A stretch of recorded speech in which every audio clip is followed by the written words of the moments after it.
দুঃখে দোকানে যাবো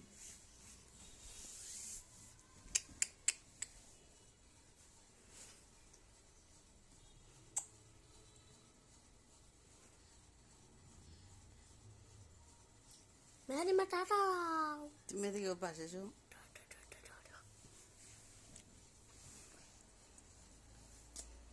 ম্যাজিক আমাদের এরকম জিনিসগুলো যারা কিনতেছেন দেখুন ওরা কিরকম করে ইউজ হয় এরকম করে গলায় দিবেন সারা জীবন এটাই খেতে থাকবে শুধু দেখুন মধুর মতো স্বাদ লাগবে এটা এরকম জিনিস দাঁড়ান দাঁড়ান দাঁড়ান দেখাচ্ছি দেখাচ্ছি দেখুন দেখুন কিরকম করে উনি হাত দিচ্ছেন তো আমাদের বেস্ট বয় থেকে ওগুলা কিনবেন যেগুলো ওষুধের দোকানে পাবেন আমরা যেগুলো ওষুধের দোকানে এগুলো চিল করে থাকি আপনারা চাইলে এরকম 2-4-3টা নিতে পারেন আর আমাদের তাইলে স্টোর থেকে নিলে 100 টাকা ফ্রিতে দেওয়া হবে